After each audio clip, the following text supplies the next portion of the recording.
আজকে আমি নিরামিষ ফুলকপি রোস্ট বানাবো। তার জন্য এখানে আমি ফুলকপি আগে থেকে কেটে রেখেছি নুন জলে ডুবিয়ে। এটা কিশমিশ নিয়েছি, এখানে কাজু আর একটু আদা নিয়েছি, এখানে পোস্ত বাটা। প্রথমে অল্প একটু আমি তেল নিয়ে নেব। আদা আর কাজু বাদামটা একটু তেলে ভেজে নেব। দুটো টমেটো এর সঙ্গে আমি ভাজতে দিয়ে দেবো। ভেজে রাখা উপকরণগুলো দিয়ে দেব। এরপরে অল্প একটু পোস্ত দিয়ে দেব। সবশেষে একটু টক দই দিয়ে সব কিছু একসাথে ব্লেন্ড করে নেব। অল্প একটু হলুদ তেলের ওপরে দিয়ে দেব। এবার ফুলকপিগুলো ভালো করে ভেজে নেব। তারপরে আমি গোটা গরম মশলা, শুকনো লঙ্কা এবং তেজপাতা এই তেলের ওপরে দিয়ে দেব।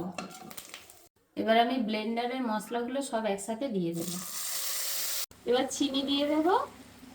এরপর একটু জিরে গুঁড়ো দিয়ে দেব, একটু গুঁড়ো লঙ্কা দিয়ে দেব। মশলাটা ভালো করে কষিয়ে নেব। উপর থেকে তেল ছেড়ে দিয়েছি, মশলা কষানো হয়ে গেছে। এবার একটু জল দিয়ে দেব। এবার হালকা করে ভেজে রাখা ফুলকপিগুলো দিয়ে দেব। ফুলকপিগুলো সিদ্ধ হওয়ার জন্য ঢাকনা দিয়ে দেব। পরিমাণ মতো লবণটা দিয়ে দেব। সবশেষে একটু কাঁচা লঙ্কা, একটু কিশমিশ আর একটু গরম মশলা দিয়ে নামিয়ে নেব। ফুলকপির রোস্ট আমার রেডি। কেমন হলো অবশ্যই কমেন্টে জানাবেন এবং চ্যানেলে যদি নতুন হয়ে থাকেন অবশ্যই চ্যানেলটি সাবস্ক্রাইব করবেন।